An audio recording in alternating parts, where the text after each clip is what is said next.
At William & Mary, bold moments define us. We push boundaries and find creative solutions. We take risks and pursue our passions. We ignite curiosity and change the world.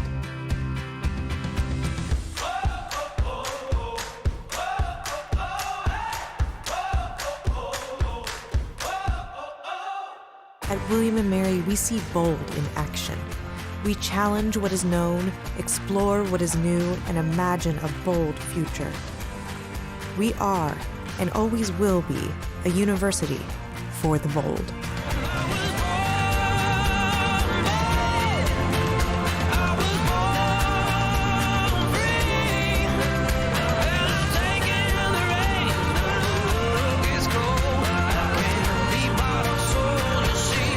I was born bold.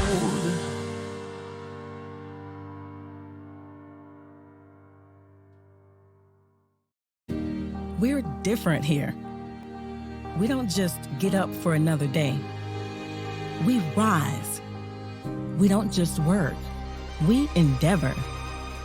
We're women and men, for and with others. We have hope, we believe, and we celebrate. Why are we different? So we can be the difference. Good afternoon, everybody, and welcome to the final main season week of the EGFC SSBU. I am Sepulence, that is Kilo Miles, and we're going to be bringing you through quite a few schools here today. Per the usual, you all should know the drill by now. We are starting with Marquette University up against William & Mary, who, Miles, last week, William & Mary, they came out swinging, they kept swinging, and they walked away swinging. Yeah, William & Mary has been looking good. They have, well, they've had a shaky season, not because they have been playing bad. It's just right. The rest of the competition that William & Mary has been up against has stepped up so much. But now they're up against one of those schools who has kind of stepped it up, but they're going to need to step it up a whole lot more. It's going to be Marquette. Now, Marquette has been looking good. They got a good win over Colorado, I want to say. But then in the second half of the season, they've been kind of on the downtrend. We'll see if they can bring that back with their a whole cabinet of lethal players starting out. They have Chico on the DK. Yeah, Chico coming out as the starter here. Outer Rim making an appearance for William & Mary as well. Now, Outer Rim, one of very few Robin players we have here in the EGFC, and a very good one at that. Trying to get some damage in early, but Chico hitting back air into back air into back air into back air, Miles. That is 72% already onto Outer Rim. Outer Rim did not want to use that jump, which, like, wise decision, obviously, but that meant back air after back air after back air. So it didn't get stolen, but they ate so much percent. Now they're able to get the arc fire off the ledge, though. Is that going to kill? No, not quite yet. Yeah, no kills happening quite yet. 120, make it 132 on the board against Chico. The percentage is definitely in favor of Outer Rim. However, Donkey Kong hits real hard, and being at 96%, it's going to be difficult for Outer Rim to survive many more hits. So smooth, but not smooth enough, as you can see right there. We put 511 sword. Now this damage could rack up fast unless you're able to get this kill. Oh, they go all the way off stage, interrupting the recovery. Can you get back? No! Killed at 0, and even though you finish off Outer Rim, Chico, now you're at such a huge deficit that could be made up right in this instant. The third arc fire set. Oh, these arc fires just doing the work right now for Outer Rim, able to rack up about 60%. Chico gonna drop the combo as well, only dealing about 40% of their own. Pressure's on the air, makes an appearance to grab into up throw. It's gonna be a little bit more damage onto Outer Rim, who's gonna be getting a little bit worried, but is still a full stock in the lead. So even losing this one isn't gonna be the end of the world. And now, oh, the neutral get up caught once again. It's such good coverage, those slow-moving projectiles that Robin has. But that's good coverage too, covering tech in place and air dodge through. Outer Rim at kill percent, so is Chico. One arc fire could just mean they're doomed. One arc fire can absolutely spell disaster here, but Chico not being hit by anything quite yet, able to take a little bit of damage, racking up a bit more onto Outer Rim, who does to get back up onto ledge. The Nair takes them out, and Outer Rim down to that third and final stock. Chico with a 130% deficit. We've seen the legendary Chico punish game before. Can they get that miracle here? No! Oh. They parry the arc fire, but it doesn't get rid of the projectile. And that means Chico's going to be finished off with an up smash. Oh, what a performance. Amazing job there from Outer Rim, who, as I mentioned earlier, is a very successful player on that Robin. One of few. I can't even think of another in the EGFC, but Chico, learning the hard way. You know, it's going to be hard to play Donkey Kong against somebody who can beat you up close, mid, even from pretty far away. It's going to be really difficult for that Donkey Kong to capitalize. It certainly is. And we saw they did capitalize when they got the opportunity. It's just so difficult to get any in the slightest. Yeah. This was an unfortunate interaction. I don't think they expected the... Oh, it was the Levin sword falling down that clipped them, wasn't it? Yes, it was. Oh. The Levin sword from all the way... They're like, okay, I dodged the book, I'm fine. But no, you forgot. You forgot that Robin just sheds items like a dog in the spring. It's like... it's like day one ultimate. You remember how you could just Z-drop any item out of hit stun? In the beginning of Ultimate.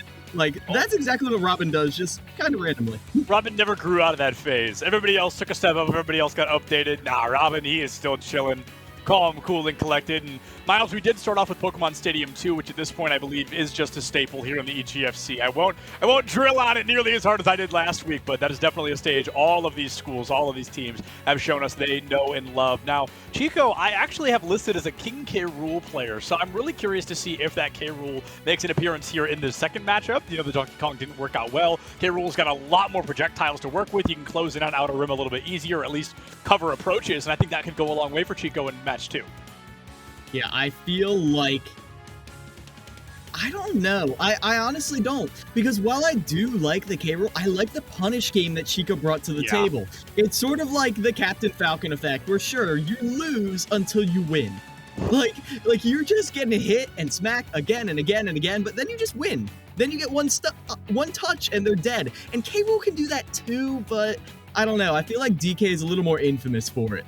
Yeah, absolutely. We saw, I mean, just a phenomenal punish game from Chico, like you said. They were fully aware of the fact Outer Rim did not want to tank that jump, so Outer Rim had to eat, what was it, 5 back airs in a row? Chico was completely there to catch that out, read that playstyle to a T, and unfortunately it fell apart a little bit there toward the end, but as we jump back into this game, jumping into game 2 between these players, we're going to have to see what Chico brings to the table, and if the playstyle is able to adapt as quickly as they needed to, we've got that full-blown matchup, my friend.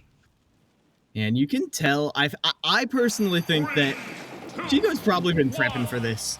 The way they were willing to go off stage against Robin and find so many openings, the one time they got messed up off stage was due to 2 items being in play at once. I don't even blame them for that. His dash tag does not pass through that arc fire. You're going to take some damage.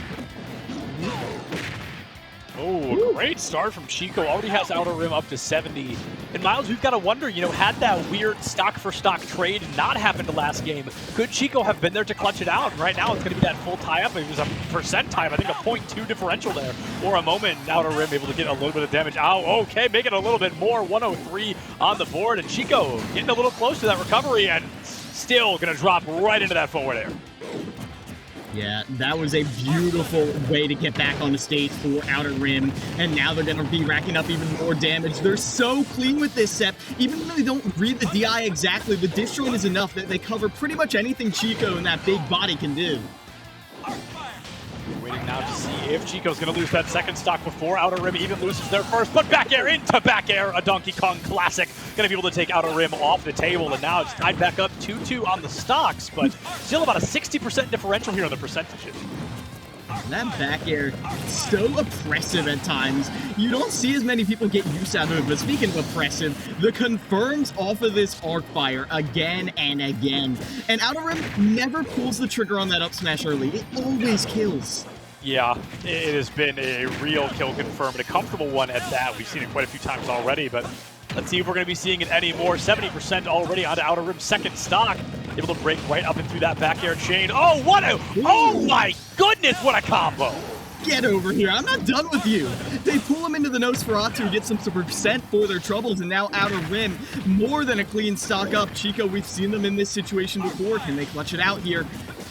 I loved that level of aggression that we just saw. That's something that I feel we do not see very often from our in-house Robin players, so to speak. And right now, Outer Rim doing a phenomenal job really setting the table here for William & Mary to get a great win today, Miles. PS2 2 times in a row and 2 victories back-to-back for Outer Rim to put William & Mary up early.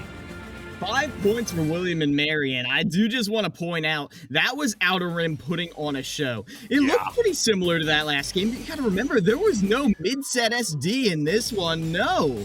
Instead, this was Outer Rim just outplaying Chico in the neutral game again. And when Chico did get a hit, they made it count for a lot, but it doesn't matter. They're just getting boxed out by these projectiles every single time. Ooh. I love the coverage right there. It just lingers by the ledge. Lingering by the ledge. That coverage is exactly where it needs to be. Gets the job done till the bitter end. And now we're going to watch to see, you know, moving forward, who does Marquette bring out next? They've got Spencer. They've got Quaz. They've got Extreme. They've got quite a few players that we could definitely see be brought to the table here. But William & Mary, their roster is one here in the EGFC that this roster runs deep, Miles. There's nobody on this team where I'm thinking, oh, you know, if they come out, it's going to be an easy win for Marquette. Every player from William & Mary is ready to fight tooth and nail. Yeah. They're going to be fighting hard, and it's going to be very hard fighting against them because they've got Drengotter coming in on the Game & Watch. The Game & Watch who I have called optimal many times, not because they have perfect execution every time. Listen, we're an EGF. No one has perfect execution anytime, not even at the highest level, but they always make these correct choices. They're never afraid to do 8-up Bs in a row. The thing I've called them out on before, again, is the fact that they counterpick colors on stages. And I know a lot of characters do that, but Game & Watch being a monotone color gets so much more than any other. Yeah, without a doubt. We've got to talk about as well. Drengotter last week busted out the Bowser up against Nanomech from the University of South Alabama. So not only did they bring out a Bowser instead of a Game & Watch, but the Bowser was looking pretty stinking good. It was a very dominant performance from that Bowser so far. And I'm going to be looking to see if we're going to be seeing, you know, the heaviest character in the game. Are we going to be seeing the lightest character in the game? There's a huge range of opportunity here from Drengotter, but no matter who they play, I'm ready to see that spacing. I think that spacing is going to be something super important. That is what Drengotter is known for. The spacing, the timing, optimal gameplay, as you always call it. And whoever's going up against them, I think is going to have a really tough time. Yeah, it is going to be Quaz coming in, who I believe, yeah, they're on the Pokemon trainer. And they were new originally, but at this point, they are regarded as one of the tip-top members of Marquette. They come in and they look so precise every single time I see them. It's the juggling that really beats it out for me. And I'm actually just checking in with our producer. Can Ivysaur's up air beat out Game & Watch's down air? Because that is going to be a really interesting matchup. Yeah, it's larger than the key we're hearing now. So you've got a very small window to make the magic happen. Active only for 2 frames. It is larger, though, than the key, so can it catch it out? Yes. But it's not a question of the moves, it's a question of the players. Can they have the appropriate timing to avoid that? And still, I'm hesitant to talk too much about Drengotter's Game & Watch because we do know that there's that Pocket Bowser, there's probably something else. They seem like the type of player, and I feel there are very few people in the world of Smash that can do this, but they seem like the type of player who is a strong mechanical player to the point of where who they're playing may not be as important. I'm not going to say, you know, oh, Drengotter's going to roll up with anybody on the roster, but I think whoever they bring out, we're going to be seeing the same traditional fundamentals that Drengotter has really gone and perfected. Yeah, and even beyond fundamentals, it's the flow chart. And a lot of people know their flow charts. They're like, okay, I narrate ledge to ledge trap, blah, blah, blah, blah. But Drengotter has mastered them. They flow so fluidly between each of the different states of gameplay, from the neutral to the punish to the ledge trap to the edge guard. It all just goes one box ticked after another. And Drengotter, I can't wait to see them here. But Quas is not going to make it easy for them. Like I said, Quas, very clean Pokemon trainer overall, but it's their juggling that I note them for the most. On that Ivysaur, they never let you touch the ground, which is impressive. I mean, Ivysaur has always been known for the juggling, but they're not the fastest on the ground, so the fact that they're able to keep even fast characters up in the air for what feels like years is something that's going to be very difficult, especially if you lean heavily on that up B, and Quaz can figure out the timing on those up airs. Timing on the up airs, I think, is certainly going to be something we're keeping an eye out on, and I believe we're just waiting for the players to finish bans and whatnot, do their thing. know, the usual. Oh, just kidding. There's a button check. That checks out. It's going to be now Drengotter and Quaz. 99% chance we end up on Pokemon Stadium 2 as William and Mary, they find themselves up 5-0. Quaz has been sent in an attempt to really be the hero, get anything on the board, but I mean, of all people to gatekeep a 0, it's going to be Drengotter. They are going to be right there in your face to make sure you get as few points as possible, possibly no points at all. Yeah, and players have been getting really good at playing these leads. I think it was Hawaii who really first... I a lot of teams will come in and they'll destroy other teams. Like, the top dogs, they'll do anything to get a good scoreline. But I feel like now so many teams are purposely top loading because they know when people are panicking, when people are down a significant amount of points, you can just snowball that into a huge win. And ideally, you're like, oh, you don't want to trigger the clutch factor, but I feel like the panic is better than any sort of like last-ditch amazing save that could come out. You always value consistency over a pop-off play. I feel like that's the correct play here, is we're going to be seeing Squirtle against the Game & Watch to open us up. Our two lightest little fellas in the game going to be going toe-to-toe, and Drengotter is busting out that Game & Watch right now. I'm super excited to see Miles. I think Game & Watch's size can really come in handy against Ivysaur and Charizard, but the weight, of course, always a negative factor against that Game & Watch. 42, there's a 0.6% difference there for just a moment, but now Drengotter able to get a little bit of action moving. Brings out the Cook, but it's going to be that Razor Leaf that catches them out. Down throw into up air. Now up air does beat that key, and I think Drengotter seems to be aware of that fact already. Oh, they definitely are. Quaz, though, they are such a master of landing it. And the one thing I am very certain of, Ivysaur, amazing kill confirms on floaty characters. If they catch you on a dash in, you're DIing in, they catch you with a Razor Leaf, oh, you might just die, my friend. As now you can see, trying to get back to ledge, avoiding that 2-frame, but the ledge trapping with the forward smash, gonna catch him. Yeah, I completely forgot about the bucket. I feel like I always do until I'm watching somebody play Game & Watch, but that can really come in handy here against this Ivysaur. We know Razor Leaf is a great opportunity for Ivysaurs to make space or to engage or to follow up on, and if Drengotter's eating every single one of them, completely removing any hope of an approach that Quaz can find, that can really go a long way. Now, Drengotter with some great shield pressure there, unfortunately not able to crack through these Razor Leaves. Miles, I'm afraid, becoming predictable. Drengotter may be able to capitalize on that, but he's got to dig himself out of this hole first. Yeah, but, I mean, opposite of a hole, they're being rocketed to the sky right there. Woo! The up B almost finished them off, but now you've got to deal with the Charizard ledge trapping. This could be dangerous right here. The drag down doesn't connect into the up tilt, not even on that big body. The up B shield pressure, though, is going to catch Quaz. Now you've got to land against Game & Watch. They're able to do it, though. Quaz not overcommitting. And finally the drag down. Oh man, what a great catch there with the up tilt, able to take that first stock off. Now the real issue, being ledge guarded by an Ivysaur, looking for the 2-frame. You're down by 90% against one of the heavy boys now. Charizard making an appearance early, and I think Quaz really might be trying to play the weight factor. You can take a lot more damage on the Charizard here.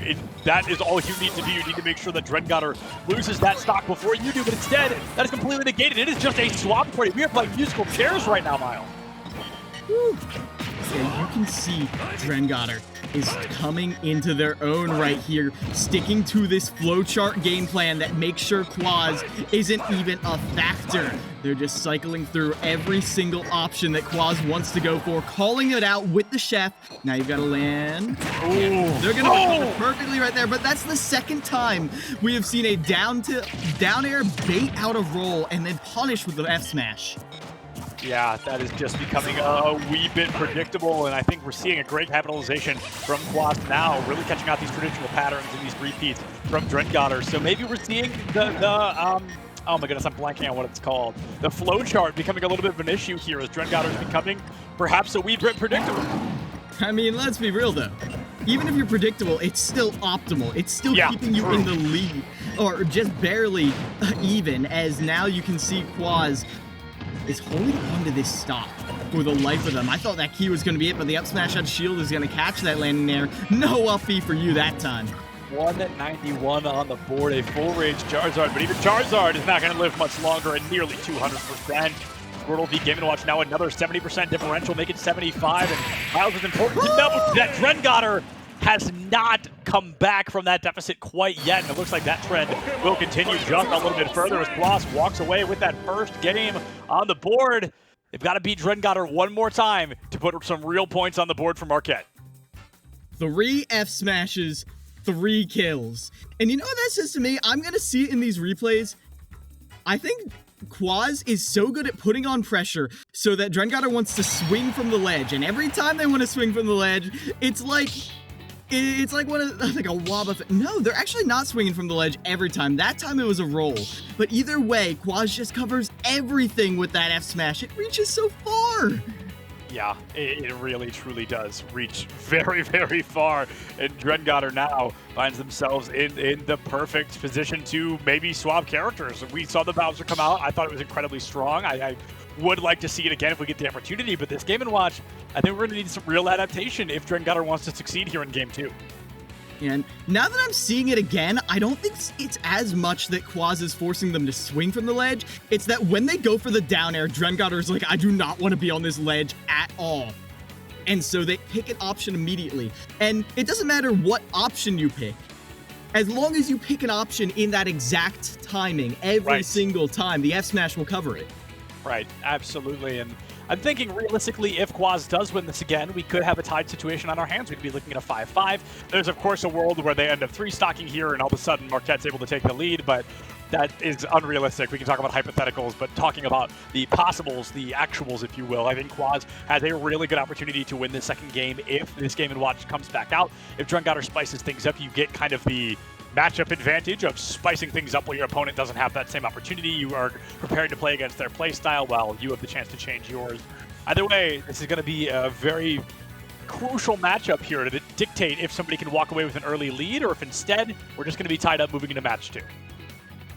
And you can tell Quaz was feeling themselves, especially towards the end of that. They never looked flustered by Game & Watch's game plan in the slightest, which I love to see. Now we're going to be getting into our second match, and we'll see if they can keep, as you say, cool, calm, and composed composure as we're getting into it. Let's see. I don't expect to see any switching. Oh, okay. Drengotter coming out on the Bowser. Okay. I'm sorry, Seth. I'll never doubt again. I was kind of hesitant to say it, if I'm being honest, but no, Drengotter seems to like the flow, seems to like the idea. However, we're looking at the opposite issue now. The same way Game & Watch was able to beat Charizard, we're seeing Squirtle beat the crap out of Bowser. A very dangerous opportunity here. Drengotter up to 90, making 100% pause. That's to take a lick of damage. This could very well be a 0 to death. And do you see this Quaz juggling that I was talking about? Calls out 2 landings, and now you've got to try and recover. Ooh, nice early up B. Now you have one opportunity. Get an up B. What else can Drengotter get here as they have Charizard above them? Goes for an up smash. That's going to be punished by a dash attack. Can you get back to stage? Oh, I love the side special onto the platform, but at 30%, I mean, Charizard ain't going anywhere. You're going to have to do a lot more than that, my friend, if you want to get that stock off the board. A full-range Bowser, silver lining for the whole 1 second he was around, but Drengotter already going to be losing that first stock off the board. Oh, Miles, I'm terrified of Quaz right now. Just able to juggle Bowser into oblivion. Was the jump eaten? Oh, it was now. Oh, what a cleanup. I said, a 3-stock's not going to happen, but Quaz ready to make me eat those words. Yeah, you know how practiced Quaz is, by the way. Any hit converts into, well, I was about to say any hit converts into 70, and then just there, Drengotter was able to DI away, prevent any true follow-up, but it doesn't matter. The wins just keep coming out for Quaz. Drengotter is being smothered, drowned by the torrent of this Squirtle's combo game. They can't touch the ground. This would be the coolest reverse 3-stock I've ever seen if it were to come to fruition. But unfortunately, being at 94% already with an Ivysaur and a pocket Charizard at the ready, this is going to be a Herculean task, truly. And right now, a 123, Razor Leaf off the edge. I'm looking for a down air here, but instead Quaz goes a little bit too deep. Pokes through the stage. I love when Ivysaur does that. And now Drengotter just staring death in the face.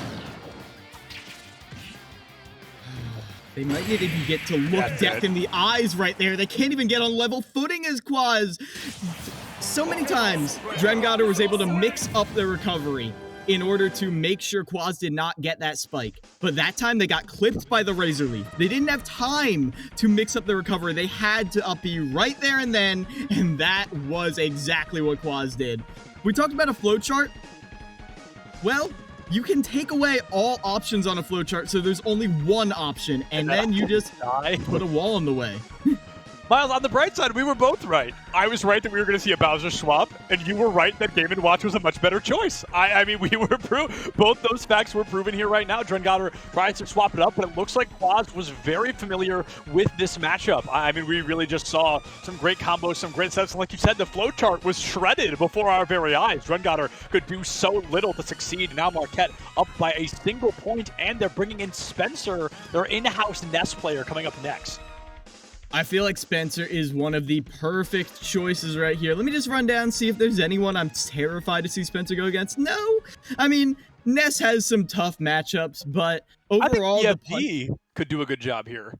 I also agree. BFD with their amazing punish game, and more specifically, their edge guarding game would be amazing because, again, you can kind of smother Ness by being able to linger off stage like that, and it's scary.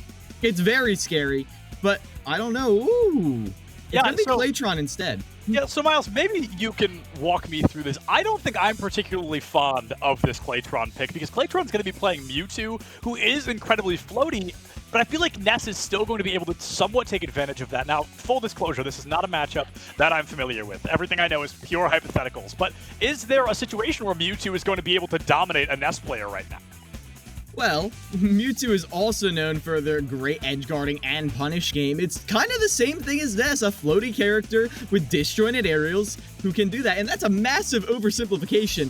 But the main thing I am concerned about is the fact that characters like, let's say, Pikachu, for example, hate the Ness matchup because one of their primary neutral tools, the approaching Neutral Bee, the approaching Thunder Jolt, is taken away by Ness. Mewtwo loves that Uncharged Shadow Ball. He loves it. Absolutely, and it looks over. I think they're figuring out button check, if that's able to make an appearance here in just a minute. But either way, Ness versus Mewtwo, like you said, battle of the floaties right now. This is going to be really interesting. We saw Claytron last week go up against Umami from the side of University of South Alabama, who brought out that Pithra, and Pithra versus Mewtwo is a much different matchup than Ness versus Mewtwo. So I think we're going to see a whole new side of Claytron, something we haven't had the opportunity. Yeah, I would not hate to see it. I think we're going to... Septilence appears to be jittering up a little bit, so... Oh, we're live? We're live! We're live, everybody! A small router reset. All I was really saying is I think Claytron is going to have to play a much different play style against the Ness than they would a Pithra. I think this could be a very patient game from both sides, because I think the second somebody makes one mistake, it could go as far as costing them an entire stock. Yeah, it's like seeing... I don't know why this is what comes to head, but I have been looking, I was rewatching that video of Mario versus Bowser, and it's kind of the thing where neither of them want to go in because whoever goes in is taking 90. That's the way it's going to feel with both these players, some of the best players on their team going up against each other. Now, one thing I do know about Claytron has been tripped up in the past. Like, do you remember they dropped that one game last week against the Pyromithra? You called it out, but then when they get mad, well, they don't get mad, they get even. They get more than even. They got 2-stocked and they came right back with a dominant 3-stock. Yeah, I mean, Claytron really turned it on last week, and I expect to see something similar to that happening here. They're still jumping into the button check. I think they're starting that now, so we'll be jumping in just a few minutes. I can confirm the stage will be Pokemon Stadium 2, and now it's going to be just... I don't know, I feel this could arguably be the most pivotal, the most important matchup of the series, because Game 3 is where a team can really go and take a large advantage. Yeah, and if you get that lead here on William and Mary, you remember what I was saying, how teams have gotten very, very good at making the other team uncomfortable by taking a lead? William and Mary does not want to be dropping a game right here. I mean, they're the seeded victor, and they're guaranteed playoffs, sure, whatever. But you don't want to start off playoffs on a loss. I mean, come on. I mean, same could go to Marquette, as I am rapidly trying to see if Marquette is qualified for playoffs. But either way, you want to get this win on William and Mary, because this is the kind of matchup where you can taste blood. Marquette has taken the role of, I want to say, like George Washington from last year, where they can upset anyone. They just don't get the opportunity to, because people give them that respect now. They have earned the respect from teams. Yeah, I mean, they absolutely have earned this respect across the board, and Let's see if they can keep that ball rolling. Quas giving us a very impressive 3-stock there on that Pokemon trainer. Spencer got some big shoes to fill right now. You want to give your team a lead. You want to upset William and Mary. And like you said, William and Mary, they are rooting and tooting, ready for shooting. They are trying desperately not to lose this. They win all 5 matchups last week. They beat University of Alabama in a 5-0. All 5 players come out and they win their series at the end of the day. And they're looking to do that same thing right now. I mean, Drengott are unfortunately unable to win it out, but if they can walk away with a 4-1 advantage, that's still going to be good enough. And we'll see if that is going to be coming out here as, yeah, it's going to be starting out on the mains. I'm not expecting any sort of switches up because I don't think this is an unwinnable matchup for either of them. They're just going to be scrapping it out as, that forward air punish, but an immediate air dodge. Spencer aware of what is safe on hit and what isn't. A great catch there from Claytron. The bat really could have caused some great damage, but instead it's going to be the Nair is able to really rack up Claytron. I think this might just be Battle of the Nairs, Miles. I think we've seen probably 6 or 7 already just from the both of them, and I love that they both kind of can control one another's projectiles if they play fast enough. Yeah, but you can see Spencer has a little more control over their projectiles. Once Claytron manifests that Shadow Ball, it's out there. Spencer can do as they please with it. But Spencer was able to get around the side B with precise PK Thunder spacing there. You need a lot more than that. That forward tilt, that sweeping blow is going to knock Spencer off the stage. No jump right now. No jump. Okay, not even a chance to recover. I was going to say everybody knows our Earthbound boys have the opportunity to recover once again if they bonk off the side of the stage, but Spencer does not even get close enough. We are tied immediately back down. 2 stocks, 0% as they both take a stock right off one another. That fair drag down, not going to connect. You can see this is, like you said, this is Claytron being...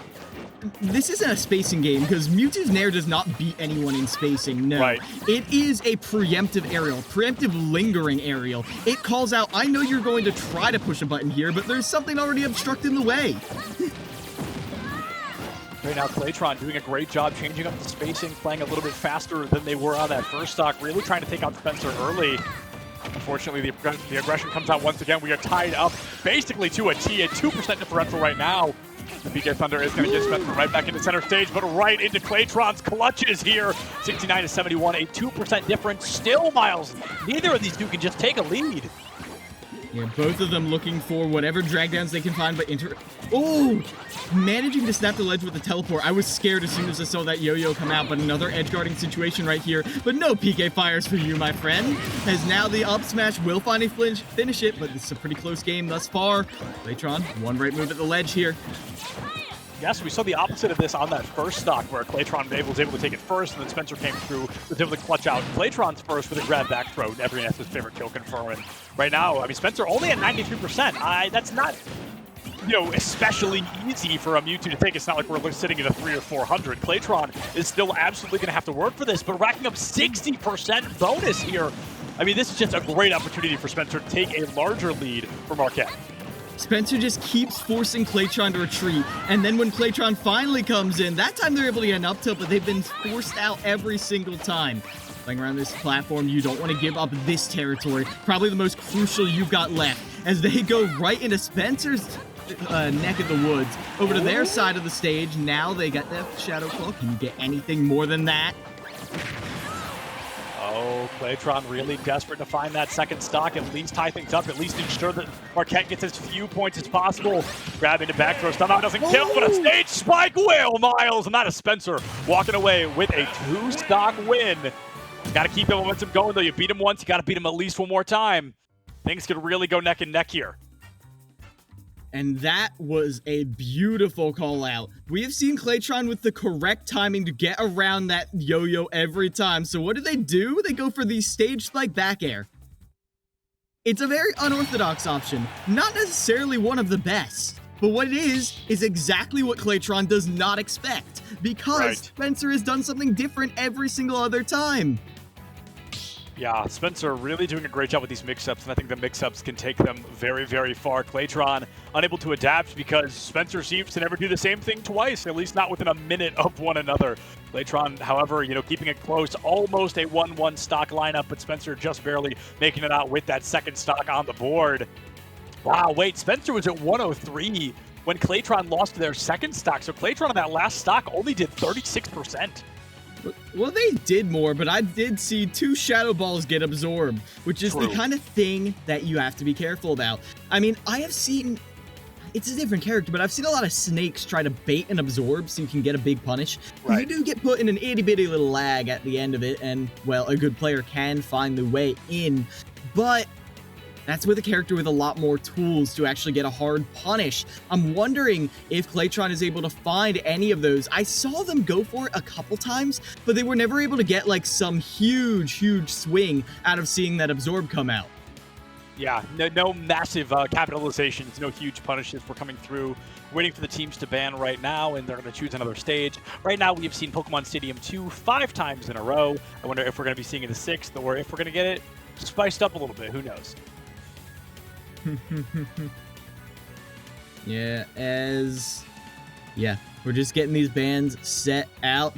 These players are always down to ban. That is the thing, they ban and they go to PS2, which is good. That's very good. As our producer always likes to say, it gives you information on your opponent. And that is exactly what you want to be seeing. Is the one thing we do know, we're absolutely not going to Yoshi's. No Yoshi's. Yeah, they've made that very clear. At one point, Spencer from Marquette had banned Yoshi's twice. Instead of banning 3 stages, he banned Yoshi's twice, and then they were kind of like, oh, hold on. So they spiced things up. Right now, we aren't going to be seeing Yoshi's or Smashville or Lilat. None of those are going to make an appearance. I feel like that still leaves us with quite a few options. I wouldn't be super flabbergasted to see a Kalos here. I think that could make a lot of sense. I think Pokemon Stadium 2 is a very safe option. That's why all these players love it so much. I wouldn't be the least bit surprised to see it once again. And it looks like we are going to Kalos. Alrighty. Now, this is a big old stage, and you're gonna live for a while off the top, which is fine. Mewtwo, besides the up throw, does not love killing off the top. In general, Mewtwo loves scooping down with those edge guards. You saw the second Spencer was without a jump off stage. Claytron, they were bloodthirsty. You could see the bloodlust in their eyes. Like, they were just like, okay. No jump, floaty, diagonal. Okay, I got this. Claytron definitely was out for blood, but Miles, we're going to have to see how bloodthirsty they are here in Game 2. Already able to rack up 65% on Spencer, who's going to be able to bonk like a... No, he rides the wall! Oh, that is unfortunate. The bonk, even with the second recovery, I'm not sure you make that one, but riding the wall up not high enough, and Spencer's first stock already gone. And now you can see Claytron holding the line, but the constant forward air pressure. Oh my gosh, Spencer can linger for so long, and yet somehow Claytron lingered longer. And you can see how comfortable Claytron is playing around these Kalos side platforms. This is their home, their bread and butter. And ooh, I love using the slight disjoint on that up air to get around the yo-yo. A great idea there, truly. I mean, really just a smart play coming out from the side of Claytron, trying to dodge this yo-yo like you mentioned. It's all about patience right now, I think. Claytron, you know you're in the lead. And Miles, like you talked about earlier, it's important to not choke when you're in a deficit. Okay, maybe the deficit gets a little bit better as Spencer is able to take that first stock off the board. Ooh, missing that tech on the platform, though. Now your jump is burned. No jump. Early air dodge to get back to stage, but you're in too much lag to do anything but die off the side. As Claytron finishes off Spencer. Oh, what a deflect out of that PK Thunder as well. Gives you a huge opportunity to make it back onto stage. Does it again. Moves so nice, he'll deflect it twice. Now the Nair comes through, able to pick up some damage onto Spencer. We are 2% differential once again. These two feel like they are always within 2% of one another. PK Fire into grab, into back throw. Classic Nest combo if I've ever seen one. Claytron, now the pressure is definitely not against them. They can really take their time with this one. They can take us all the way to Game 3. Playtron makes Mewtwo feel so fast, getting all the way back to center stage every single time. All the mix-ups on the ledge in the world don't change the fact that you have no invincibility trying to get past Ness's disjoints. Wow, what a catch from Spencer, who all of a sudden, Miles, is getting ready to walk away with a game win. Spends Claytron all the way out into the blast zone. However, Claytron able to make it back. PK Thunder's hyper-aggressive. It's going to be that Nair coming out, and all of a sudden, Spencer was back in it, but they are taken right back out. That is Claytron walking away with that second map victory on Kalos. We're going all the way in Game 3. Yeah, close as can be right at this crucial middle point right here. As you can see, both these players refusing to give up any ground. After being two-stock, Claytron wins it out with the one stock and looking a lot cleaner here on their home Kalos. And again, I feel like a lot of that comes down to these platform movements. Yep. You miss a tech on that platform and you just die to Claytron. A huge move there from Claytron to really walk Spencer all the way down and out. Oh, wait. I'm not okay. Not sure if Spencer's playing the bait play style, if they're playing reactive, but to bait out the Shadow Ball just to immediately drop and turns it into a back air. I don't know if that was intentional or reactive, but whatever it was mighty impressive and a great catch on that stock. I think what it also does is it just stalls you out in the air. It gives you time to really just wait, bait out exactly what you're looking for if your Claytron is. Yeah, let's take a look right here. Yep. They grab the ledge. They try to go to, like, rise up with a back air, but Spencer spaced around it. Read like a book. Maybe a little bit predictable. They went for the back air once. They were able to, they get whiffed out. They go for a second one. Spencer, like you said, perfect spacing. Just sends Claytron into the stratosphere. Wow. Look how close that is. That's like a capital H apart. That's crazy. Yeah. I mean, yeah. Look at that.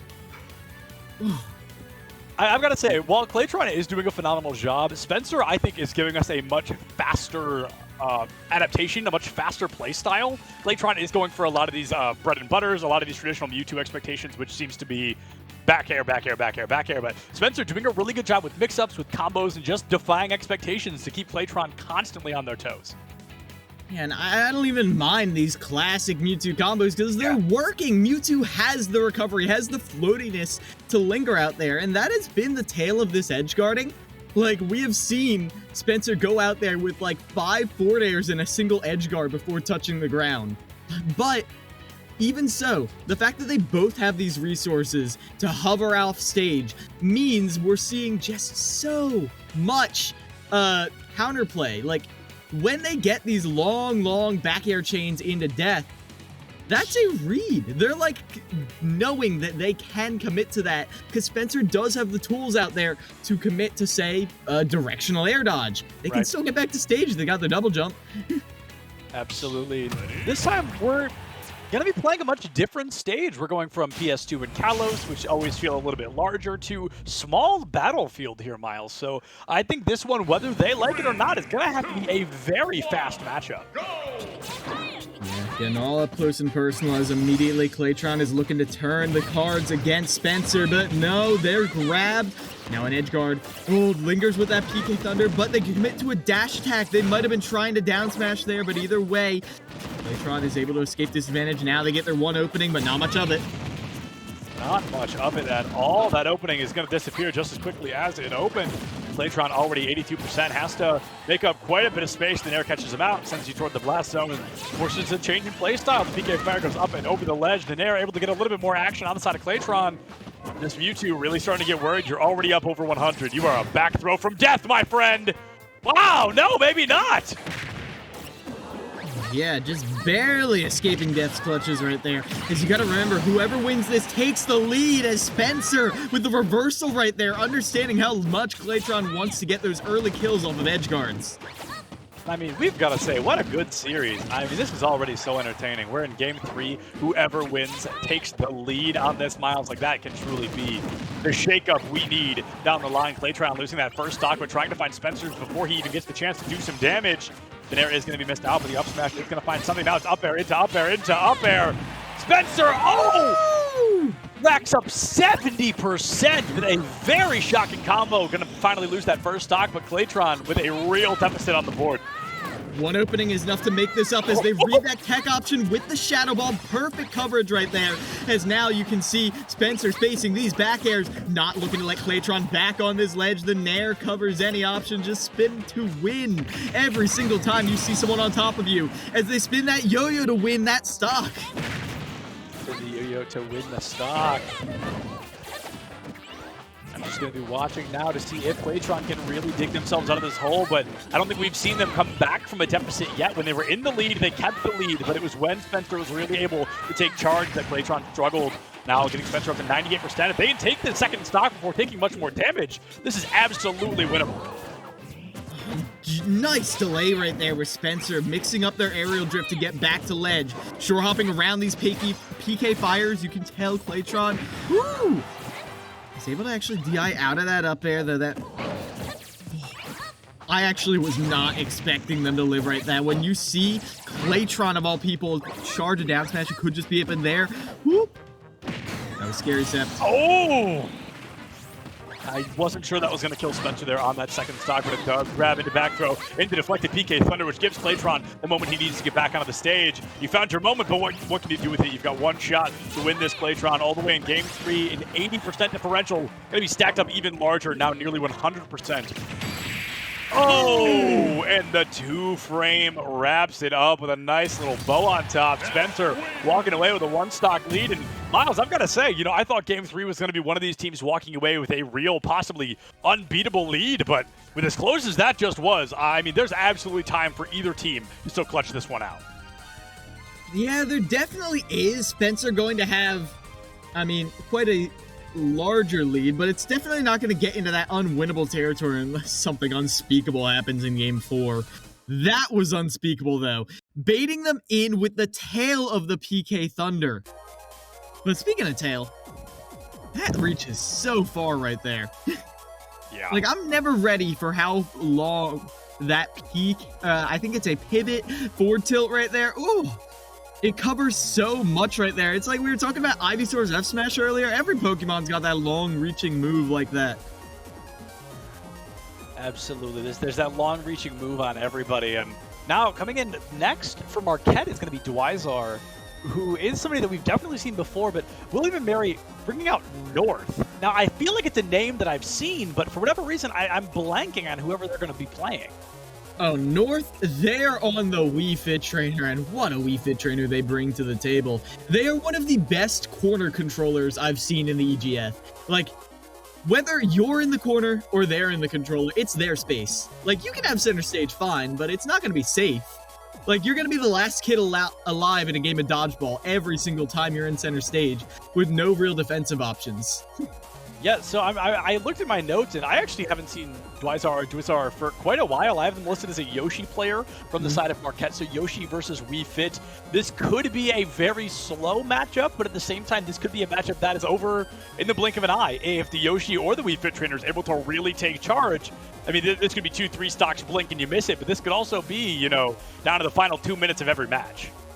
Yeah, I mean, Yoshi is a little bit behind on the times in terms of firepower, armaments, but they still have the tools in the form of that up B egg to pressure North in the corner. North has superior pressure, but they still have a tool to cover their approach in, to at least clank with the projectiles coming out. Or not clank, but just like have them smash together in the midair. And with Yoshi's amazing aerial momentum, the fastest airspeed in the game, if they get one good clank, they're able to get in there and actually get a punish. We'll see if they're able to get that as we're getting these stage bans underway. Yeah, I think we're waiting, for Marquette to still bring in their stage ban, but I'm sure they'll be with us in just a moment. There's a lot to discuss, especially with Yoshi and Wii Fit. I mean, there's a lot to consider. I feel like you shouldn't take Wii Fit to FD. I feel like you also can't really take her to Triplats if they know what they're doing. Miles, what stage comes to mind straight away where you're like, oh, Wii Fit trainer, let me take you to blank? Ooh, I genuinely am not sure. All right, that makes me feel better, though, because I don't know either. I'm not going to sit here and make up stuff about Wii Fit. I'm not going to spread information on the cast. I'm not sure where they would want to go here. In my mind, you don't want to get smothered by Yoshi. You don't want Yoshi to be able to do his landing mix-up on shield. I mean, Yoshi landing with Nair, Nair out of shield, landing with shield to Nair out of shield. I mean, it's a whole big... It's like the water cycle. Except it all leads back to just getting kicked in the face by that Nair. Absolutely. I think we're still waiting on stage bans right now. Just found out Dwyzar has an Among Us profile picture, so all of a sudden I think I'm rooting for the side of William and Mary now. Tell him I said that, but oh yeah, this is gonna be. I love Wii Fit Trainer. There's very few in the EGFC. If I check my little spreadsheet, only, let's see, I think 3. I think I have 3 listed. Yeah, I have 3 Wii Fit trainers, 1 from Mississippi State, 1 from George Washington, and 1 from William & Mary. So it's something that, as of last year, I feel like we did not see ever until Rip Van Winkle showed up, and then all of a sudden we saw Nair make an appearance as well. Now we've got North from William & Mary, so I'm very excited. I love Wii Fit Trainer. I think they're a lot of fun, and this could be something that we see more often, and I would always be excited to see Wii Fit Trainer. Yeah, it's going to be so tough for Dwyzar. Though. Like, we've talked a lot about what Yoshi wants to do. What North wants to do is make sure you never feel comfortable. They're so good at disrupting these established game plans. North actually has a win on Army Ollie, a ranked player in Texas, which is not an easy region to get ranked in. And then, more than that, they really disrupted Army Ollie's set-in-stone Olimar game plan. Every single time Army Ollie tried to get comfortable, they just got smacked in the face, and it didn't matter how much damage got racked up, North would not let them get in for the kill. Yeah, and it's a shame to see one of my favorite characters take out another. I love Wii Fit, I love Olimar. Well, I love Alf, but you know, you get what I mean. It's going to be... I'm trying to think. Wii Fit is going to be playing probably a spaced game at the beginning, right? I expect a lot of headers. I expect a lot of neutral Bs to salute the sun. And then once you rack up even, I don't know, 30% damage, that Wii Fit's going to collapse on you and fold you like a lawn chair. It is going to be very aggressive. Yoshi, in particular, like you said, I feel has not a lot of great options to get out of an engagement once they're already in one. There's, of course, that egg, the shield. There's the pound as well that can make a little bit of space, but with Yoshi kind of having a very clear-cut flowchart, that's something a character like Wii Fit should really be able to take advantage of. Yeah, that's a good observation right there, Seth. A lot of people are like, oh, Yoshi can just double jump out of every combo. But that's not the case, because Yoshi has one opportunity to escape a combo, and if you mess it up, then you're in for so much damage. Damage that a player like North is not going to pass up. North now taking a lot of damage out the gate. Dwyzar is going to have the opportunity to strike and actually catching off ledge once again. 50% on the board, making nearly 60. North really still unable to land a true hit. I think the header touched for a moment, but North finally going to be able to break through. And one thing I always like to look at is the angle of approach. It feels like Dwyzar's coming in at a diagonal angle with the egg and with their body. And North, the only option they really have to cover that is the header. I mean, they have some aerials that can do work up there, but instead they're just going to catch that landing. They down B out of that combo? What? 114 already on the board against North. Dwyzar looking the opportunity to strike and finds it. What a weird trade, but still, you know, we have truly taken those. Dwyzar finding himself up one stock, but perhaps not for long as North finally getting their footing here. Able to get a full charge neutral B, and not even going to use it quite yet. The header into a little bit of a forward air, I believe. The header comes through once again, trying to create as much space as possible. Oh, and what an eat. Dwyzar read it like a book, completely negating that salute to sun. Beautiful drag down into a nice bread and butter right there for Dwyzar, continuing this advantage state. As you land in front of Yoshi, you're getting nared every single time. They don't even need to see you hit their shield. No, they'll throw it out any day of the week. As the egg beats out the header, knocking it back, you gotta be wary of that. Anything will beat that out. As now the dash attack will finally finish off Dwyzar's first stop. The dash attack gets a little bit done, but Miles, I think we're gonna need a lot bit more. Already at 81% differential. Can there be a capitalization from North? They've got that little bit of healing. They've got that damage boost for, what is it, like 6 seconds, I think? And as of right now, they haven't been able to do much with it. Yeah, I mean, Dwyzar, what I do love about Yoshi is the confirms. Off of the down throw, forward air, up tilt, forward tilt, all of them can lead to situations where North stock can be gone. But deep breathing means that every situation could be Dwyzar's last, as they're finished off by that one tilt. North finally getting through, like you said, the tilt, able to get the job done, making the magic happen on that one. Oh, North still in a tough spot, if we're being honest. However, that spot getting better and better. They've got Dwyzar already up to 70% on that third and final stock, and winning by even one stock is still a win. It certainly is. It certainly is. And how often have we seen that 1 point be all the difference right here? As Dwyzar fighting to keep Marquette in this. You don't want to be losing here. You don't. But possibly desperate to win. I mean, like you said, Marquette really needs to take this lead. They need to take this advantage. There's an opportunity here. And it all starts with that up tilt. Can you get any more than that? But no, some nice moves right there, and that fully charged Salute the Sun banishes, scrambles any sort of egg that they're going for right there as Dwyzar is beaten out.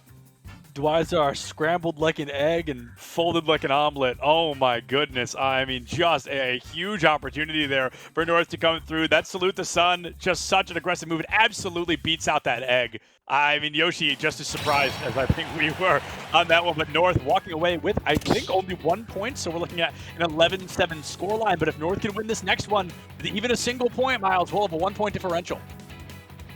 Yeah.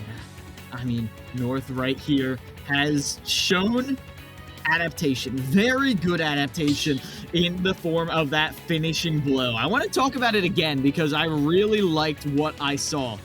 How many times did we see Dwyzar cover their approach, cover the header with that up B? Almost every single time. Yeah. However, North is well aware of that. And the best thing you can do when you see a bad habit is wait to punish it until you're in a last hit situation. Right. Absolutely. You want to wait to punish it until it is kind of your final card, your ace in the hole, if you will. And as we jump into small battlefield here, Miles, it's going to be Marquette's pick as well, so Dwyzar's pick. I'm curious, maybe you can hypothesize why they would choose this? I feel like a huge reason Dwyzar lost was because North continued to catch them out with projectiles. Why would you make it a smaller stage where you're easier to hit with projectiles? Well, honestly, I feel like you just want to close the distance. You don't want to give North any room to breathe. As well, it's so hard to get any oxygen at those high altitudes right there. Absolutely. You know, it seems like Dwyzar answered my question before you even got the chance. It's about making sure they don't use projectiles. It's about staying as close as you can to make it as hard as possible to bring out these projectiles. And we fit. I mean, a lot of their core, a lot of their bases comes off those projectiles. And right now, already 143, grabbing back throw. Love to see it. A full rage Wii Fit trainer has quite the deficit to dig themselves out of. Ledgery grab right there, but the get-up attack will punish Dwyzar's over-eager attempt to capitalize.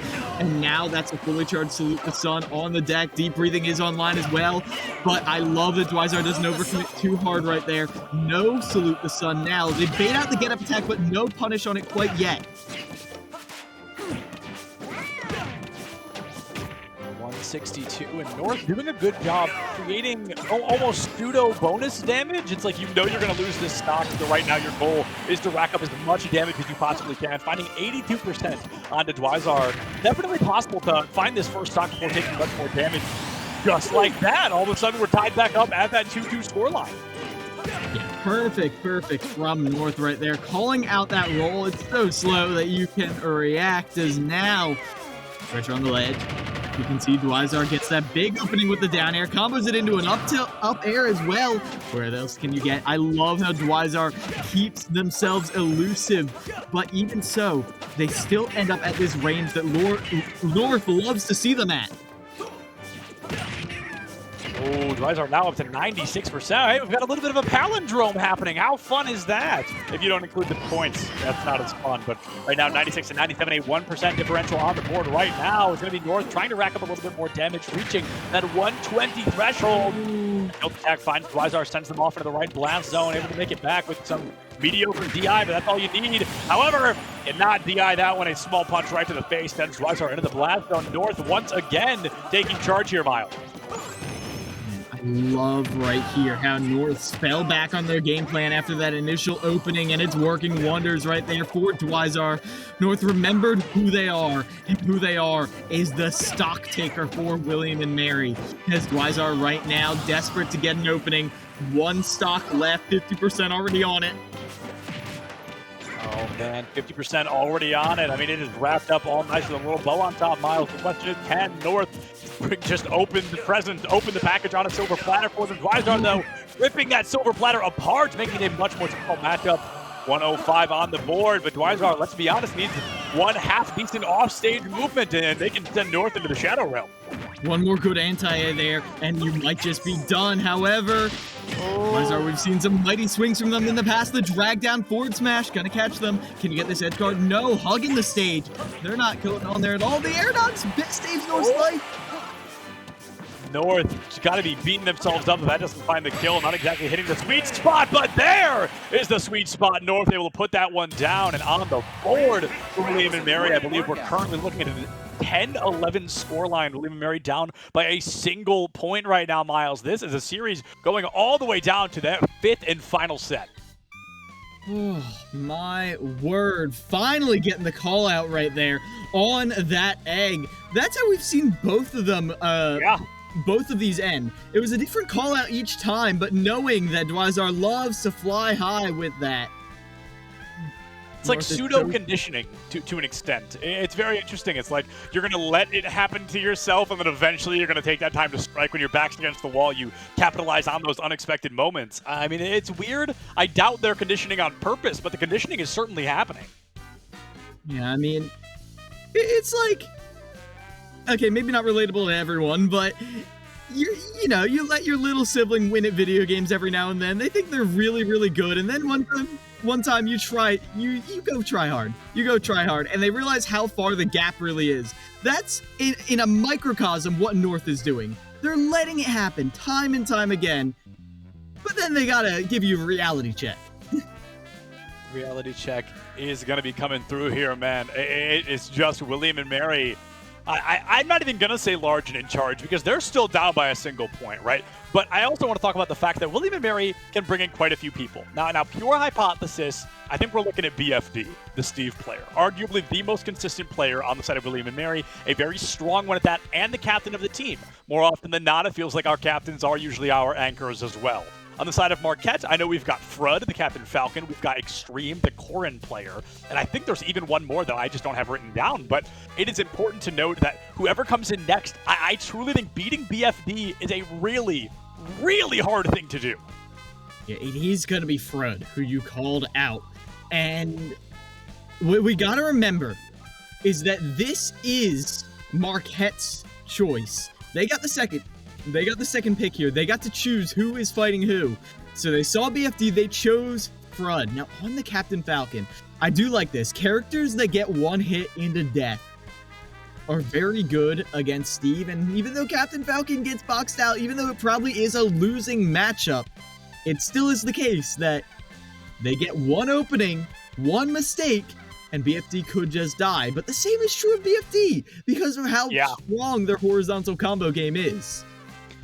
I feel like this is going to be fascinating because Steve, the very core of his playstyle is to mine, is to get the gold and the diamonds and to capitalize on the iron using mine carts and so on. But Falcon, I mean, his very definition is rush down. It is just immediately get in your face, get as close and personal as possible, and just beat the snot out of you. So if Frud gets in fast enough, I think BFD can absolutely struggle on this engagement. We actually saw that last week during BFD's matchup against Bakakun from University of South Alabama, where it was constant, just, in their face, time and time again.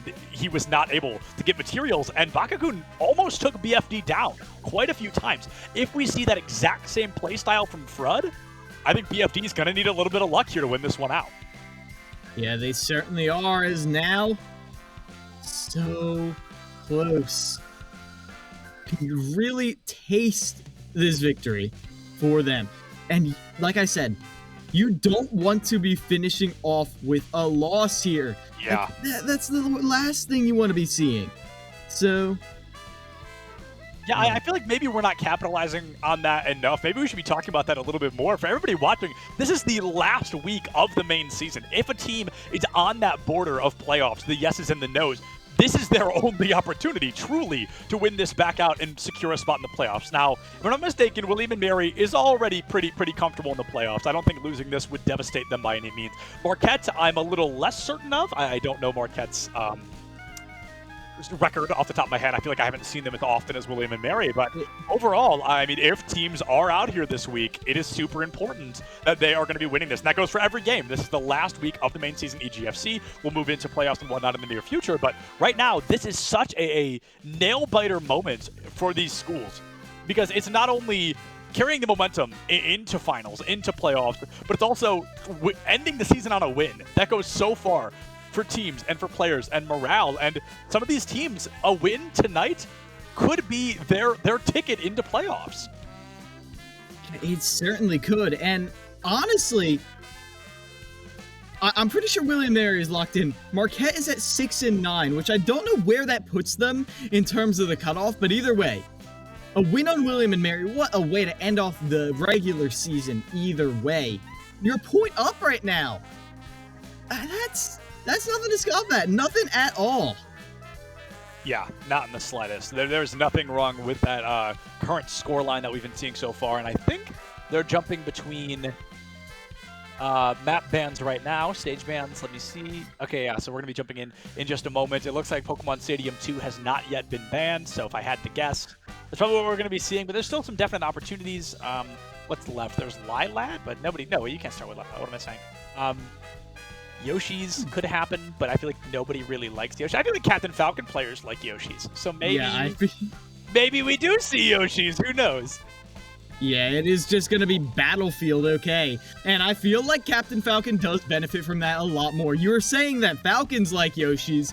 They also like triplats, just in general. Yeah. Anyone with that big sweeping kick of an up air loves these triplats. And while they're not always quite as powerful, especially online where it's harder to follow the DI, if you're able to get those nice, simple bread and butter confirms, or even switch things up, get some nice complicated instant double jump confirms on these platforms, we could be seeing massive stocks taken. I think the first 30 to 60 seconds of this game could be the most crucial. I think if FRUD gets in, completely negates any opportunity of BFD to come through and just immediately, really goof around, really deal some damage, then there could be that huge opportunity to strike. But I think this is a button check. Yeah, no, it definitely is. So, yeah. Okay. Yep. But that confirms a lot for us. That's Captain Falcon and Steve. Everything we talked about is going to be correct, so we're going to see some great aggression coming out there. And I truly don't have much else to say until we jump in. I think this Falcon needs to rush down in the first 10 seconds of the matchup, or they put themselves in an immediate disadvantage. Yep. Those 10 seconds, it's so crucial. But then again, it's a kind of mix-up, because BFD knows that those first 10 seconds are going to be button-pushing paradise. Yeah, so they're going to put up any wall they can, or even worse, they could get some nice wood tool combos going. I mean, it's not like Steve is only powerful with the diamonds. We've seen BFD do some massive work with wood tools alone. Yeah, no, I mean, I've seen plenty of Twitter clips of Steve's doing magic with those wooden tools. It would certainly not be the first time, certainly would not be the last. And like you said, as nice as the materials become, the iron, the gold, the diamonds, Steve has still got some pretty solid fundamentals. And I think BFD is certainly the type of player that is aware of that. They're aware of how strong that up tilt is from Steve. I feel like we see that 1,000 times. Every Steve's favorite combo, up tilt, block, up tilt, block, up tilt. You guys know, you guys have seen Steve play before. So BFD may be forced into a very interesting, I keep forgetting what we keep calling it. Mix up? No, I said Yoshi has a very predictable one. I keep blanking on the phrase.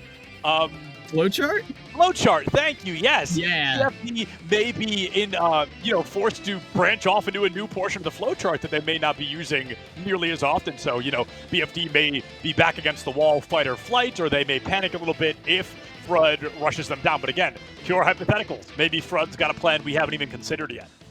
Yeah, and I feel like since we have time, there's still button checking. One thing I should clarify is what flowchart actually means, because I know when I first got into Ultimate, I thought it was a literal flowchart that you would draw out, which you can. I was gonna say you could. It's modeling your game plan so you know what flows into the next thing. Not strictly combos. Combos are a type of flowchart, but not really, no. It's more, I start in this part of the stage, what can I do to force them here? Okay, I've forced them there, how do I get them off stage? How do I pressure them at the ledge? That sort of thing, where you just seamlessly, you don't even have to think about your game plan, because you've gone through the same flowchart, the same process, time and time again. That's what flowchart means. We're going to be seeing more of that coming in here, as I think the button check is finishing up soon. It's like playing every new move as a quick time event, you get them set up and you have to choose the correct option to succeed. You know what I mean? That's kind of how I imagine it personally, and it's all about being able to utilize multiple combos, right, to cover several options, to adapt to your opponent's play style, because at the end of the day, every character has fundamentals, has something that everyone that plays that character is going to do, but in that same vein, a lot of people have unique individual play styles that you have to adapt to on the spot. So those flowcharts may be important, but if somebody starts to break through, starts reading that flowchart, that's when your adaptation is going to make you the stronger player. And seeing that adaptation, that is what we come here for. That is what makes all the, like, if everyone played the same, we would sit down and look at the matchup and be like, okay, let's see, Falcon versus Steve. Okay, Steve wins, and like just walk away. We wouldn't even watch. No, it's these individual players that makes it so cool, and I can't wait to see them in just a second here. I appreciate everyone's patience while we get into this final pivotal game. You got to make sure everything's on set already, as we're finally getting into it now. Sound the alarm. We are jumping into Game 5. William and Mary going up against Marquette University. Pressure's on BFD versus Front, and BFD is going to be the one to get aggressive, Miles. Definitely not something that I had on my bingo card here today. It's going to be an immediate aggression coming out, 20% already, and now that rush down from Frud, doing the magic. Yeah, definitely very magical, but, well, sometimes you gotta pull the rug out from under him, as no magic for you today. That time, though, good DI out right there from Frud to avoid getting spiked after that jab. BFD really not mining a lot at all. I feel like that's arguably the most important part of Steve. Like I said, it's where a lot of his abilities come from, in particular the anvil, the minecart. You need iron, and right now he has almost none in his toolbar there. Goes for the back air, going to be missed out by that Falcon kick into a back air. BFD really struggling to get back on stage. Down smash will cover it, pressuring them. No mix-ups off ledge right here. No mix-ups in the air either. No anvil. They're able to stall it with blocks, but they still can't touch the ground. But little spot dodge through that hug.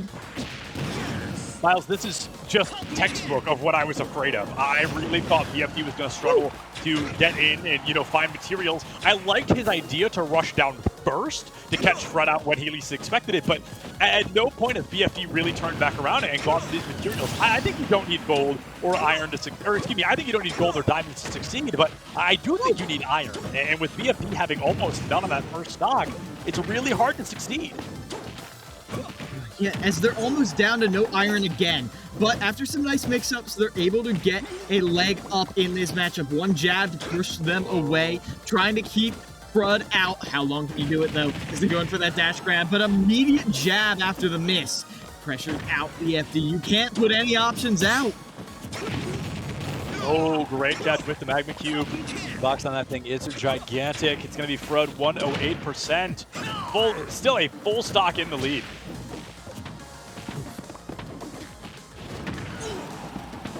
Around this platform now. Frud again catches out with that amazing anti-air. The Magma Cube once again lands with that, but they've even gotten diamonds once. Finally getting up throw right there. I like that mix-up there. I think that's a very intelligent play. It just goes for the grab into up throw, but that is not going to save you from a Falcon Classic. It's going to be a two-stock advantage right now. Frud's still up by a full stock, and BFD has a diamond, Miles. Did not choose to use it yet. A great catch out there. Goes for the diamond. Now we're tied up 1-1. BFD, it finally feels like he's actually in this.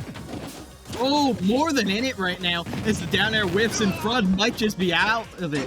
They're going for these landing mix-ups, but they can't even get their landing aerials properly because the blocks are covering so much ground. Get one option with that up air, but nothing more than that. Can Frud find anything else? The rapid jab resets things, but still 2 blocks iron in the back pocket. Now the ledge stepping comes out. The TNT is up there, and they call you out, activating it with the up tilt. I mean, truly, a round of applause there for that Steve gameplay. BFD had the lineup, had the opportunity to strike, and just took it. I've got to say, I mean, I thought BFD was getting smoked at the beginning of this series. Like, I really thought Fred was going to have an absolute showboat, a great opportunity to strike and give Marquette the lead, but BFD really does come back and clutches out the game.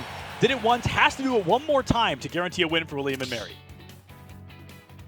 And that was a beautiful last edge trapping scenario. We'll come back to that when we see it at the end. For now, I just want to look at how BFD was getting so many of this. They were just always in the right position, and that position was usually up high, as you saw, or low. Like, they know Frud likes to jump, and they either jump up to bait them out, or they throw out that magma block to, block them out. To magma block them out. Absolutely. I think you're spot on, Miles, with what we've seen so far. And BFD, like I said, playing Steve. Steve is just one of my personal favorite characters in the game to watch. I think he's really entertaining. I wish I could play him, but I am bad at this game, so it's entertaining to see people that can do it a little bit better. BFD, I just love that dynamite play, that TNT play. Such an intelligent thing and a really good read on what Frud was going to do. It's not just a read, though. It's a bait. It's a trap. You set up the TNT on top, and you see that up there. You see the big red and white. It draws your eye, and you're like, I can't go high. I can't go high. Even though your jump's not even going to put you on that platform, you cannot go high. And so you try to go right in. You're like, well, can't go over, then I'll go under. But the TNT covers that, too. It's almost like, it's literally like a matador waving that red cloth because you want to go in. You want to punish them because you think you've got their game plan figured out, but you never understand. You never can assume that you know what a Steve is planning when they place blocks down at the ledge. Yeah, I think that's part of the reason that I love Steve, because there is no... I guess there is a flow chart, but it's so much harder to read because unlike your Yoshis, unlike your... insert second character here, I feel like Steve has a huge opportunity to be much more predictable. His moves go much further. They are more viable, versatile, I think is the word I'm looking for here. And BFD doing a really good job showing us that. Now, I've never seen Frud on anything but Captain Falcon. But before we even talk about hypotheticals, Miles, should Frud swap, or do you think they're cool on the Falcon here? I mean, they were keeping it pretty even. They went down to last stock. Right. So I'm excited to see the Frud Falcon again. When they got their opening, they did hit hard, but it felt like once the scramble came out, once the nerves were in full play, it was BFD's experience that came out as the clutch factor. Yeah, we've got that Cap Frud Falcon making an appearance once again, and BFD, I really like that playstyle. It's so simple, and I wish more Steve players would do it. You just put those 2 blocks up and you mine for 3 to 5 seconds, and that can really go the extra mile for a player when they need it most. Right now, BFD, a little bit rough there at the beginning of game 1, but has not slowed down since. A huge down air, able to catch them out into his now. It's the up air as well. The knee falling a little bit short, but Frud all of a sudden back in this. Ledge trapping right here, but just a simple get-up attack. Sometimes it's the simplest things that hit the hardest, as catching the neutral get-up with an up smash. That's going to hit pretty dang hard. BFD already getting a lead in this early part. BFD with that early lead. BF indeed, am I right? It's going to be now 107 on the board. You know, maybe we get a full range Steve. Maybe we get a knee, who knows? I mean, there's so many ways this could go. Right now, though, BFD, I've got to say, really feels in charge of the matchup. Even losing that stock, I'm going to say that will drop into probably, I was going to say mine, but instead they go for the opportunity to craft, bring out some stone tools, a little bit more damage to wrap things out. Oh, and the catch there on the dirt. I always think that's such a weird interaction, how the minecart can hit a block like that and then just come out full speed on the other side. And it feels like BFD is whipping a lot of these combos. That's because they keep jumping up, trying to read a jump out of the combo. Yeah. And based off of how much Frud jumps, I can't blame them. But that's a good bit of defensive adaptation from Frud, the fact that they're avoiding that. Frud now 114, able to catch them out with the side special into up air. Every Falcon's favorite combo, up air, up air, up air, up air, knee. You know, we've all seen it 1,000 times. I think Frud has nailed the knee once already, looking to find the second opportunity. But I've got to say, BFD, like I said, ever since we started PS2, has just felt very much on top of things. Top of the world right now is they're able to get that diamond crafted as soon as they see Frud dip a little too low right there, forced down there by the down tilt.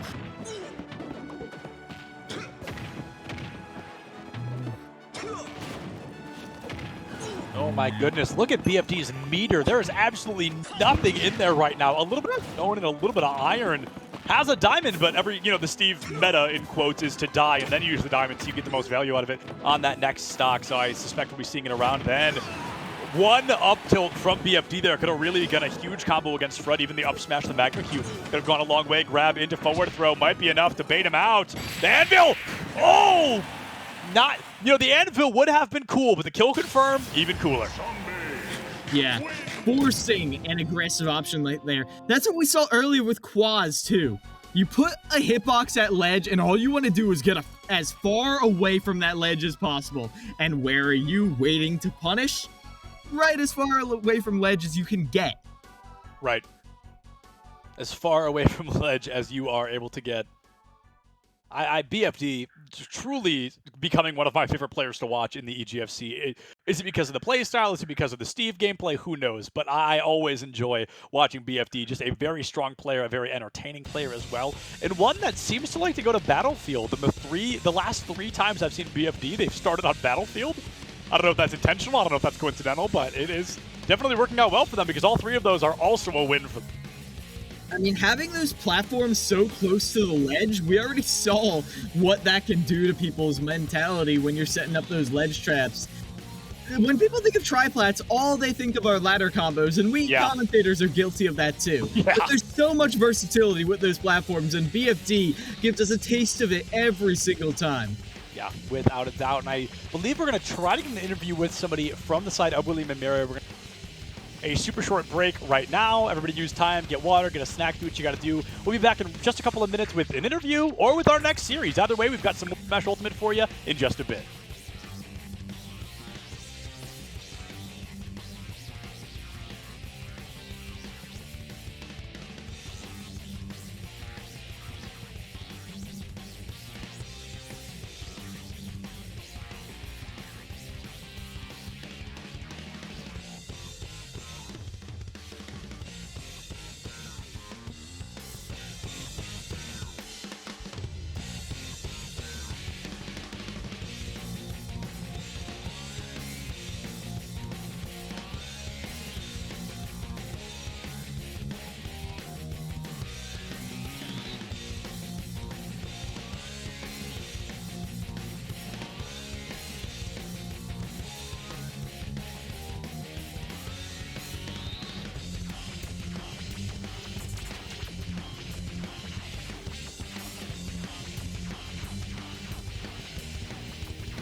What's going on, everybody, and welcome back. I think my webcam has frozen, but go ahead and power through the interview anyway. I am Septilin Kilomiles, and we are joined by Steve, powerhouse player, with a Minecraft pickaxe in the background, BFD. So, BFD, let me ask a first question for you, a very simple one. You know, moving forward, William and Mary, I believe you have secured a spot in the playoffs, and I want to ask, you know, moving forward, are there any teams that come to mind straight away that you guys might be either excited or worried about playing? We're excited to play all of them because they're in the playoffs and they're all really good. So we want to play them all, if possible. Yeah, I mean, well, if you go on a good run, that certainly is feasible. And the way William and Mary is playing right now, that run is very possible. How do you feel now that the spring split is done for you all, that your spring split was compared to the fall? I think it went all right. There's a lot of room for development, but the fall split was the same. So, you know, like, I think even though even if you win, you know, sometimes you still have a lot to learn from. And losing, of course, like, you have a lot to lose from. And we did a bit of both. So, yeah, I think spring split went all right. Learning happened, and that's what's important. Yeah, so one more question, or actually two, because of course I'm going to ask my shout-out question, but recently you guys have been bringing in, you know, not super recently, you've been bringing in a couple of newer players. You know, I feel like we hadn't really seen Claytron until recently. Drengotter appears to be making some more time more consistently as well. So are these players we should be expecting to kind of round out this roster up and through playoffs? Yes. We've had Clay and Drengotter for since the fall, and we've been playing them, and we think they're getting better each week, and if the fit looks right, we're gonna do it. Yeah, absolutely. And then just one more question for you before we let you go. Is there anybody you would like to give a general thank you or a shout out to? My mom. Perfect. Very nice. Well, BFD, thank you so much for joining us. And again, you know, tell your whole team a huge congrats to you guys. Thanks so much, you guys. Thank you. And with that, folks, we're going to be throwing it to a break. Coming up next, we have the University of Colorado going up against, I believe, the University of South Alabama. Hopefully, the series just as close, if not even closer than this one. Use this time. Get up, get water, get a snack, do what you got to do. But come right back here for some more EGFC SSBU in just a